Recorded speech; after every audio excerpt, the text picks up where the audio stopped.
I'd like to just let you know I really appreciate the opportunity to share some time with you again. Why don't you give Lenore a round of applause, please? Very beautiful personality.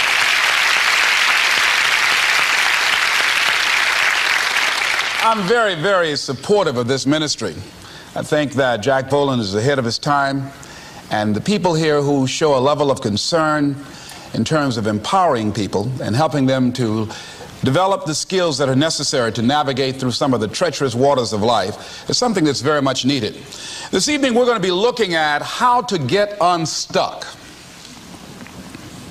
I think some of you know what I mean. Sometimes we have to ask ourselves, what's using my life? Heard a guy give a lecture one time that says, we are today what we were when. And he was talking about the fact that we, to a great extent, behave, think, react because of some previous experience that we've had. One of the things that we know about life is that it is always changing. Sometimes you're up, sometimes you're down. Sometimes things go real well, and sometimes they don't. Sometimes you're happy, and sometimes you're sad. Now that's that thing called life. And when we begin to understand and know that, accepting that reality that we will never ever have things just on an even keel all the time, that you're going to have some ups and you're going to have some downs, but during those down moments, that's where the growth takes place. That's where the work is. See, anybody can feel good when they have their health, their bills are paid, they have happy relationships, the children are acting normal, business is successful. Anybody could be positive then. Anybody can have a larger vision then. Anybody can have faith under those kinds of circumstances. Am I correct? Yeah. See, but the real challenge of growth, mentally, emotionally, and spiritually, comes when you get knocked down. Somebody said that adversity introduces a man to himself or a woman. How you handle it, that's where the growth takes place. When I was facing some challenges, I had a guy say something to me, and I suggest this is one of the first things that you want to do when you're facing a challenge. You want to get unstuck. Evaluate where you are. Look at it. Assess yourself. Assess yourself and assess the situation. What brought you there? What role did you play? Earl Nightingale had a saying I like. He said, all of us are self-made, but only the successful will admit it.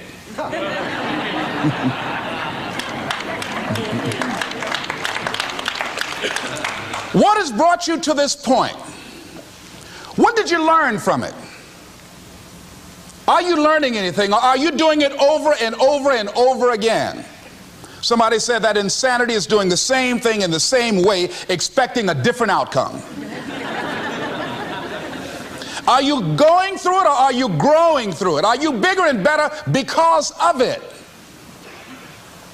Because it's not going to leave you until you grow through it. I was going through a major challenge in my life that was wearing me out, that was using me. And one of my students told me in a class that I was teaching, Lessons in Truth, she said, Les, until you handle it with grace, it will stay in your face. And it stayed there a long time. The challenges of life. How do we get stuck? A friend of mine went through a divorce. My best friend. He had a wife that did not love him as much as he loved her. It was his first real true love. He was a very religious man. Did not believe in divorce. He made a mistake. And he paid for his mistake with a lot of pain, a lot of tears. And there came to a point where he knew he should have gotten a divorce. But he was stuck. He was stuck in something called revenge. He said, she's made me so miserable, I'm going to pay her back. He was stuck. And he stayed in there longer than he should have because it began to attack him. It began to affect him psychologically. And as a result of that, when he eventually did get a divorce, he took that same attitude to other relationships, looking for something to go wrong. He was burned so badly, he did not want to risk pain again. He was going in relationships trying to avoid pain. When it became too close, he would do something to make sure the relationship did not work. He would always try and find something wrong with the person, because there are no perfect people. So if you look for it, you can find it. He was stuck in revenge. Another friend of mine, working on a job, loved the company very much, expected to retire there. And one day they called him in the office, asked him for his badge and identification, called the security man up, walked into his desk, told him he was fired and he had to leave then. He was devastated. And if you came anywhere near him, he will tell you his story, as we all have stories. Even when he got a job, he went on the job telling anybody who would listen how they fired him unjustly. And he always ended with, "It wasn't fair." Life isn't fair. Life just is. It's not fair that birds eat worms, and they do. So we can't even deal with what's fair. But he's stuck in the fact that it's not fair. I don't deserve that. They were wrong. I used to be a state legislator in Columbus, Ohio. During the break, we used to go out on the front lawn of the Ohio legislature, at the Capitol there, and observe people as they came by. There was one particular person that all of us knew. The children, adults, everybody used to pick at him when he came by. We called him Chicken Man. He had a feather in his hat. He had a toy chicken on top of his car that he would drive around the area in downtown, blinking his lights and occasionally blowing his horn. When he got out of his car, he would walk downtown with a baby carriage with two little baby dolls in there and a picture of a woman. And when you say something to him or came near him, you would hear him making the sounds of a chicken. All of us used to laugh at Chicken Man. We didn't know Chicken Man's story. Chicken Man woke up one morning around 3 a.m. and his house was on fire. He panicked and he got out of the window and left quickly, only to get outside to hear his children and his wife screaming for help. He ran back to the door to go in to save them, and the flames were too hot, too awesome. He tried to get in, he couldn't get in. He was desperate, frantic. Pretty soon the cries stopped. They perished in the fire. His brother-in-law came, found out that his sister had died and his nieces in the fire, grabbed Chicken Man and started beating him. "You chicken, why did you save my sister? You're a chicken, you're a chicken." When the people pulled him off Chicken Man, they picked him up and said, "Are you all right?" And Chicken Man looked at him and he started making the sounds of a chicken. He never ever overcame that tragedy. He was stuck from that experience. None of us knew why Chicken Man went around with this picture and these little dolls. I remember when I was stuck in anger for a long time, when I made a commitment to my adopted mother that I was going to purchase her a home. I'll never forget the experience of working real hard to get the money for the down payment. Someone had told me of a beautiful home in an exclusive area of Miami. I went to see it, took my mother there, and she said, "Yes, I want it." It was on the water. We went to the closing. My attorney said, "Les, have you had a title search?" I said, "What's a title search?" "Well, we just take a couple of days to check it out and make sure there are no liens against the property that you might have to pay if you buy this home." The guy who was there selling me the house, he said, "Listen," he said, "the only reason that I'm selling you this house and selling it at a loss is because I admire the fact that you want to purchase this house for your mother. I have another guy who will give me substantially more money, but I like you. And I've got to get back to Philadelphia. Now, if we cannot consummate this deal now, then the deal is off." I said, "There are no liens against the property?" He says, "No, of course not." I looked at my attorney. I said, "I believe him. I'll sign." She said, "Mr. Brown, I'm not questioning his honesty." She said, "But business is business." I signed that contract. And we had a big celebration. Everybody in the neighborhood was talking about Leslie coming home, one of the twins that Mamie adopted. to buy her a home. Child, isn't that nice? God is going to bless him. A few weeks later, I received a letter, a registered letter, indicating that the house was going up for sheriff's sale on the courthouse steps. A man had filed a $12,000 lien against the property because the previous owner owed him that money. And if I did not come up with $12,000 in 30 days, he was going to sell the house to the highest bidder. I called this man and said, "Mister, my name is Les Brown. I purchased this house. I had nothing to do with your prior bill. He said, "That's not my problem." He said, "You should have had a title search."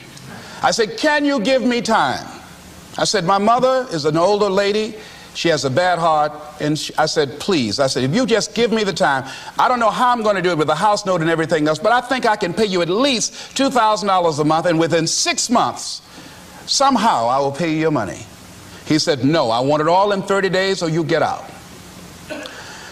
I did everything I could, racked my mind thinking about how I could get $12,000 because I took everything I could to get the money just for the down payment and the closing. I finally had to face the reality that I wasn't going to be able to do it. I was up around 2 o'clock in the morning walking back and forth thinking, how was I going to tell my mother this? My children were there in the room sleeping all night long. I agonized over this. I lost over 23 pounds. Pretty soon I went in the room where my mother was sleeping and I said, "Mama," I got down on my knees by the bed. I said, "Mama, I got to talk to you." And she said, "What's wrong?" I said, "Mama," I said, "we got to get out the house." I said, "In my haste to buy the house, I made a mistake." She said, "That's all right, baby. I didn't like this house anyhow."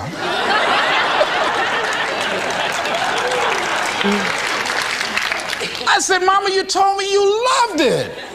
I brought our friends out here to see it." She said, "You know I have arthritis in my knees, and I don't like going up the steps, but I knew it made you happy. You loved it so much."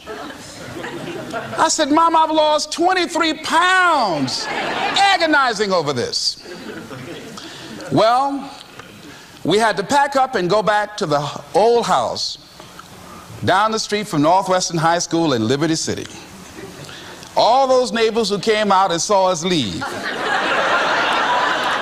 those neighbors were there as we were coming back. We went in the house, the roaches were playing cards saying, "Come on in and take a hand." I was wiped out. I was embarrassed and humiliated. Words cannot encompass the symbolism of what I felt. I remember when I was unloading the furniture and I began to cry. My sister came by. "You know you didn't have any money to buy no house, Mr. Big Time." Hadn't given me a quarter. "You know Mama got a bad heart, now y'all back where you belong." As I was crying and my head down, taking furniture in, my mama said, "Hold your head up." I said, "Mama," I said, "I just feel so bad about this, Mama." She said, "Hold your head up and dry your tears. You have nothing to be ashamed of." And I did, as we unloaded that furniture in that house.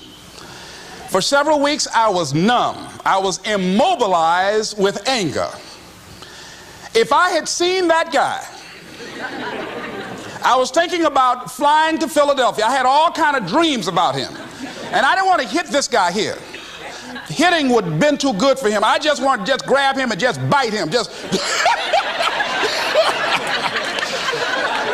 They'd have found him. They say, "Well, we found this guy just chewing on him."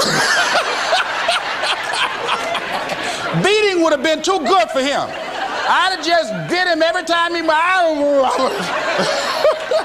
I'd have been like a Doberman Pinscher. Yeah? God would have said, "I thought I made everything, but I don't know where this came from." I was reading a book on forgiveness. And they had a line in there that says, "Forgive and grow."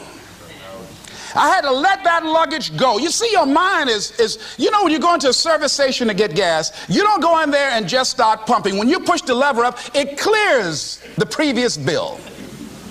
By the same token, if you want to begin to move, you've got to clear your mind of all the unnecessary luggage and baggage that's weighing us down.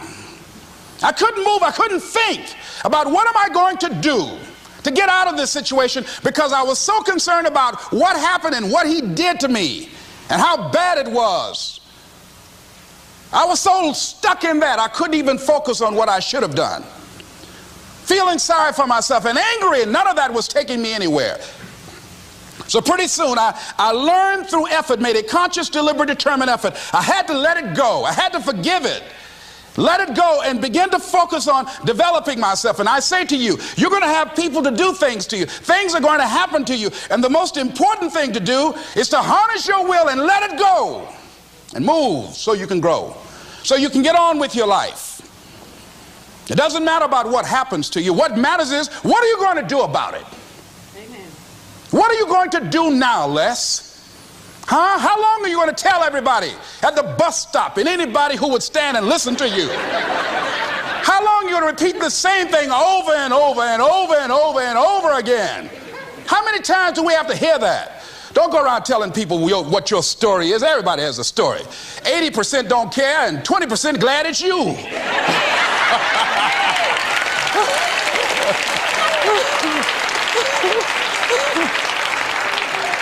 They say, I'm glad that didn't happen to me. Sometimes you think you got some problem. You hear somebody else's problem, and if their problem is real bad, it makes you feel good. Am I right? All right. So I had to let that go. All of us got stories to tell. Chicken Man allowed his tragedy to destroy his life. All of us have experienced some tragedy, and if we haven't, we will. And you can either let it destroy your life, or you can build upon it. You can permit it to let it hold you down, or you can decide, I'm not going to let that happen to me. I'm bigger than this. Make a declaration to yourself. Declare all-out war that you're going to get out of this rut. I don't care how good you are. I don't care how talented you are. I don't care how much you work on yourself. There are some times when things aren't going to go right. They just are not going to go right. There are times when anything that can happen will happen. Murphy's Law will be knocking at your door. Why? I don't know why. That's called life. And you have to deal with it. Sometimes your life will be in a slump, just like sports. Some of the best shooters can't hit baskets different times in games. They get in a slump. Do they sit on the sideline and say, you know, I just didn't hit a basket today? No, they continue to execute. I suggest to you that if you are facing a challenge, don't stop. Stay busy. Work your plan. Continue to do those things that you know that work for you after you have evaluated yourself in the situation. Continue to move. Stay busy, stay busy, stay busy. Repeat out to me. Help somebody. And help yourself. Because what you give is what you get. Find somebody that you can help so you can forget about you for a moment. See, sometimes the best thing to do is to be. Sometimes you have to just back up and go within yourself. A bow and arrow, you can't take a bow and just push it out an arrow. You just can't push the arrow out. You have to pull it back and then release it. Sometimes you have to back up and go within and pray and meditate and recharge your batteries. Go away, clear your head, and then come back and look at it from a different vantage point. Don't operate while you're under the spell or the effect of what's going on. Next thing is that you've got to activate the thinker in you. Don't allow your emotions to control you. We are emotional, but you want to begin to discipline your emotion. If you don't discipline and contain your emotions, they will use you. Your mind goes on automatic, just like a guard. You know, I loved reading the book called As a Man Thinketh by James Allen. He uses the analogy of the mind being like a garden. You know, weeds don't have to have any encouragement to grow. You don't have to water them. They don't have to get sunshine. They don't have to have fertile ground. They will grow through the cracks of a sidewalk. Am I right? But if you want to grow orchids or roses or any kind of exotic flowers, there are special processes and procedures you must go through. Well, by the same token, you don't have to force yourself or motivate yourself to think negatively, to be depressed, to hate somebody, to want revenge, to want to get back at somebody, to beat yourself up over the head, to feel loaded with guilt. You don't have to make any effort to do that. Your mind is on automatic. It will do that by itself. But if you want to begin to move into your own personal greatness, if you want to begin to really enjoy a happy, successful, healthy life, you've got to be willing to go against the tide. You've got to be willing to harness your will and say, in spite of this, I'm in control here. I'm not going to let this get me down. I'm not going to let this destroy me. I'm coming back, and I'll be stronger and better because of it. You have got to make a declaration that this is what you stand for. You're standing up for your dreams. You're standing up for peace of mind. You're standing up for health. You want it, and you're going to go all out to have it. It's not going to be easy. When you want to change, it's not easy. If it were in fact easy, everybody would do it. But if you're serious, you'll go all out. So yes, I'm going to turn this situation around. I'm not going to sit back and moan and cry over what happened and what went wrong and who did what. I'm going to do something about this situation. The next thing that is important is that expect things to get better for you, because they are. See, life is cyclic. You're not, whatever experience you're having right now, it has not come to stay. It has come to pass. Not to stay, just to pass. It's just going through. The biggest challenge is to know what's happening. This is a part of this thing we call life. This too shall pass. And maintaining perspective, putting it in perspective. I was doing a training at a college, and it was a 2-day training during orientation. And in the training that I provide, I'm a motivational speaker, but I conduct processes in personal dynamics, where people begin to go through changes that stimulate the right and left hemisphere of the brain, enable them to see themselves differently. I conducted this particular simulation with these young kids, 17 and 18 years of age, so that they would begin to see how they make decisions, or how they would survive in this particular simulation process we gave them. We had them to do it individually and then collectively. Over 30% of them wrote down as their first option, in order to survive, they would commit suicide. First thing they wrote down. Suicide among young people has increased 300%. Over 5,000 will successfully take their lives this year. Why? Why did they do that? I said, I was so shocked. I said, what do you mean? Well, at least we would not suffer. And then they had the nerve to write down all of the other things they were going to do after they committed suicide. I said, listen, Kadumbo. No, when you come up with a permanent solution for a temporary problem, that's it. Game's over. That's it. You're not going to do anything. Anybody wrote suicide at the top, you can put your pencil down. See, a lot of us, because of our limited vision of ourselves, a lot of us who begin to focus on problems and enable them to overwhelm us, we begin to think that we have no options. We begin to believe that there's no way out. Repeat after me, there's always a way.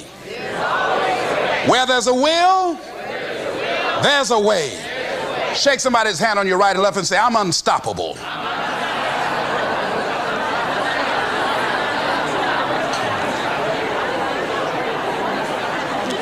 You've got to make those kind of declarations to yourself.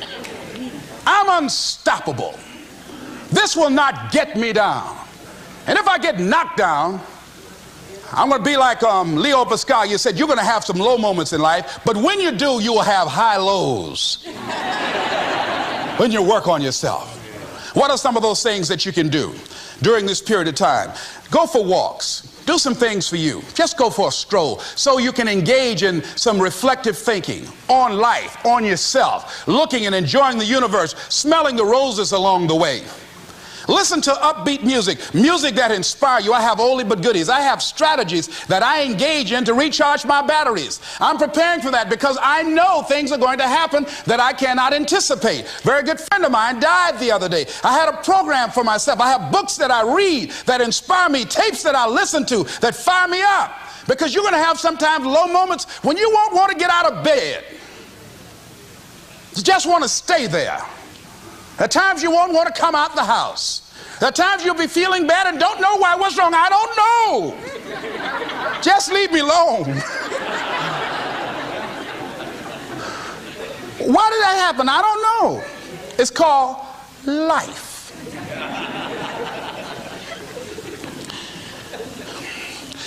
The other thing is, take full responsibility for your life. Accept where you are and the responsibility that you're going to take yourself where you want to go. Someone said we have two primary choices in life. We can either accept conditions as they exist, or we can take the responsibility to change them. See, a lot of people want to exempt themselves from taking responsibility. All they want to do is talk about the problem. Every time you see them, they'll tell you their story over and over and over and over again. No, no. You want to take responsibility for your life. I got me here, I can get me out of this. And I'm getting out. I'm not going to be a volunteer victim. George Bernard Shaw said there are two kinds of people in life. You know, he said those that make things happen, those that watch things happen, and those that don't know what happened. And he said the people that get along in this life look around for the circumstances that they want, and if they can't find them, they make them. They create them. So part of beginning to get unstuck, you've got to decide that the behavior pattern that you have adopted doesn't work for you. You've got to change your strategies, and changing your strategy means reinventing your life. Recreating you, and you have the power to do that. You can decide that you're going to change, that you're not going to be a wimp. You can decide that you're going to stand up to life. You can decide that I'm going to live each day as if it were my last. You have the power to make that decision. You can decide I'm going to work on myself and develop myself. I'm going to empower me. And all of these things that are happening to me right now, they're just temporary inconveniences. They're not stronger than I am. I'm in charge here. Next thing is separate what you do from who you are. That's what the guilt trap is about. See, a lot of folk won't let you forget what you used to do or what you have done, what mistakes you've made. All of us have made some mistakes in life. All of us have done some things that if we had them to do over again, we wouldn't do it again. There are a lot of things that if I had it to do over again, if I knew then what I know now, I would have done it differently. Well, it didn't happen that way. And that's what you call life. I didn't do it like that. Oh, you don't want me to live that down, huh? You want to keep on putting that in my face about what I did. Guess what? I'm not interested. That's what I did then. Won't do it today, so you are picking on an innocent man. Hello.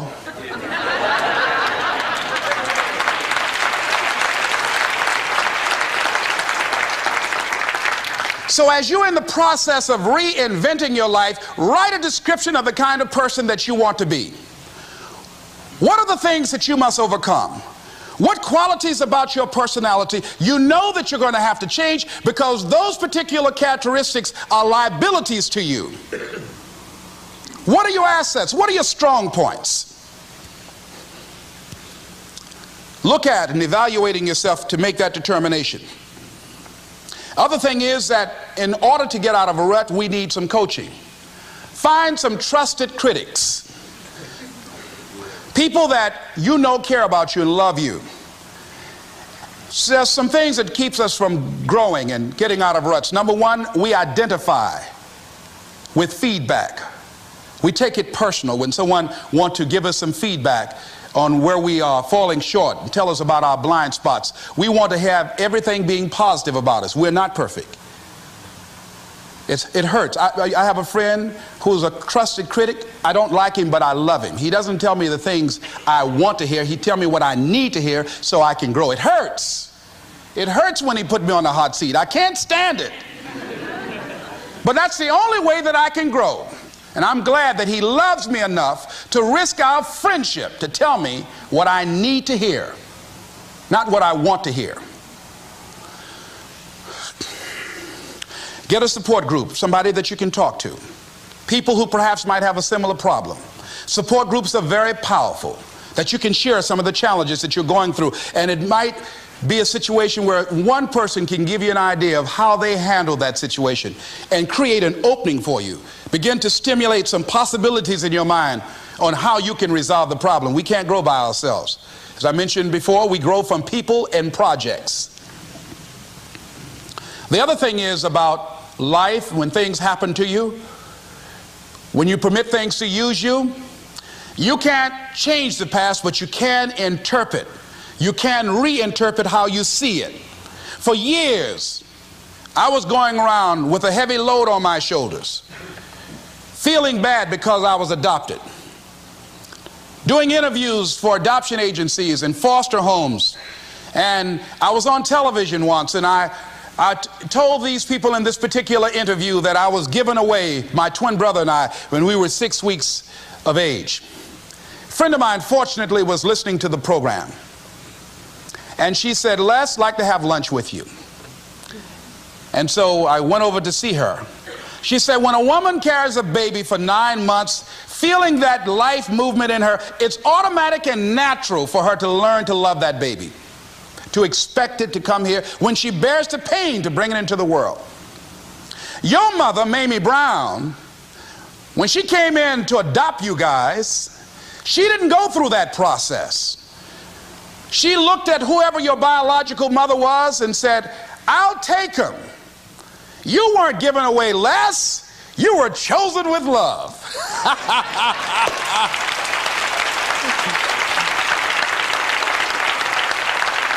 Same circumstances, same event, but reinterpreted. An interpretation that empowers me. Am I making sense to you? Yeah. So when you begin to look at your past, give an interpretation that empowers you. That's where I used to be. That's not where I am now. I'm growing. Now I want you to think about, in your mind right now, think about some particular event or act in your life that you feel very bad about, that you really regret that took place. If you had to do over again, you would do it differently.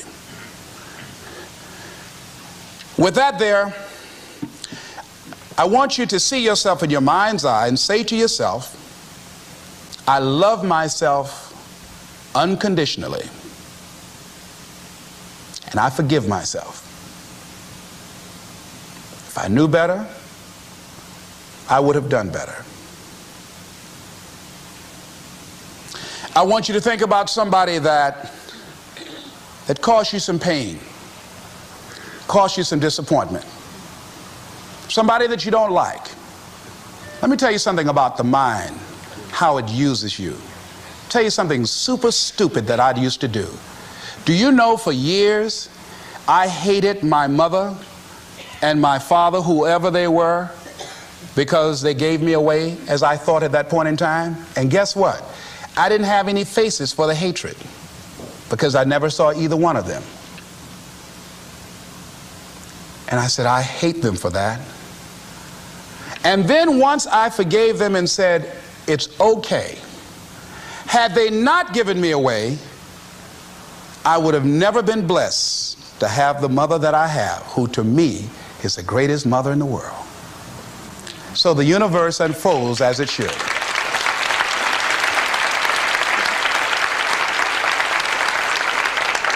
But when I went through this process, saying forgive them, I remember in my mind as I was trying to picture these people, I had two individuals in my mind standing there with no faces because I didn't know how they look. But I released that. I let that luggage go. Think about somebody that you've hurt, somebody that you've disappointed, either deliberately or inadvertently, or someone that has hurt you deliberately or inadvertently. Think about them. Somebody that you really, when you think about them, the room turns red. Look at them in your mind's eye and say, I forgive you. I forgive you unconditionally. Whew, boy, that's a heavy load to let off. When I thought about that guy, I said, wait a minute, I can't, no, you don't know what this guy did. This was my mama. You don't know what we went through. My student said, Les, forgive, let it go. If you want to be forgiven, you better forgive somebody. None of us are perfect. All of us have made some mistakes. And it wasn't easy. It's not easy forgiving, am I right? It's hard. See, everybody won't forgive. They say, I forgive, but I don't forget now.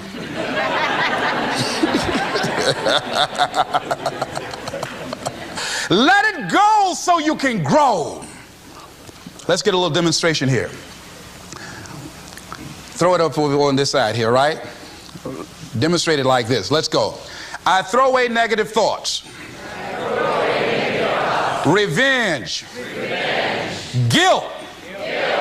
Anything that's been holding me back. Now with that right hand, let's bring something in. I bring in love. Peace of mind. Good relationships. Whole lot of money.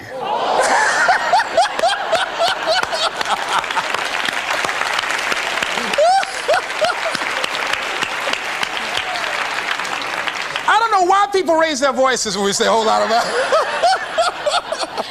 I mean, they get serious too, you know what I mean? And usually people don't use one hand, they use two hands. And try to borrow somebody else's hand, you know?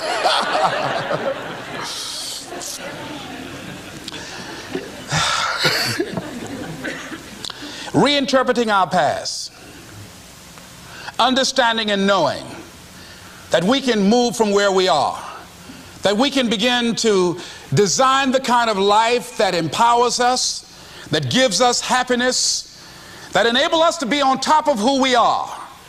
Knowing that as we begin to explore new horizons and new vistas in life, that as we begin to focus on developing ourselves, as we begin to elevate ourselves and not to follow the crowd, activating the thinker in us and disciplining and putting on hold the emotional part of ourselves.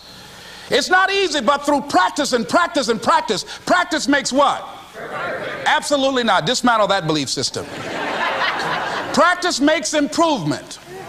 You can always better your best. You can always go beyond anything that you have ever done. You'll never hit a state of perfection. You're always bigger than what you do. And so all you're looking for are new breakthroughs through practice and practice and practice. You'll get better and better and better. And there's still some things that will happen to you that will catch you on the blind side that you did not anticipate. You'll get knocked down, but you won't be knocked out. You'll be able to get to your feet again, be on the ropes, but you'll have a fast recovery rate when you work on yourself. Read inspirational books, of course. Listen to tapes that begin to inspire you, and stay around people who will empower you. People that will help you feel good about who you are as you're in the process of transforming your life. Life is so beautiful. Today someone gave me something on life called What is Life? I'd like to share it with you. In summary, getting unstuck means that you are going to start living life on your terms rather than just gliding through every day on automatic. That you are aware, that you're stimulated and you're excited about your unfolding future. That you have a special power within that you know that things are going to get better for you. You know that you can handle this, and sometimes you have to cry. Sometimes life will take you to your knees. But the pain opens spaces in the heart for joy.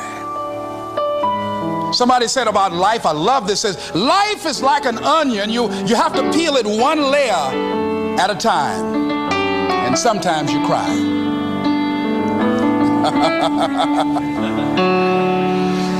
This author said about life, life is a challenge. Meet it. Life is a gift. Accept it. Life is an adventure. Dare it. Life is a sorrow. Overcome it. Life is a tragedy. Face it. Life is a duty. Perform it. Life is a game. Play it. Life is a mystery. Unfold it. Life is a song. Sing it. Life is an opportunity. Take it. Life is a journey. Complete it. Life is a promise. Fulfill it. Life is a beauty. Praise it. Life is a struggle. Fight it. Life is a goal. Achieve it. Life is a puzzle. Solve it. Isn't that beautiful? I love that.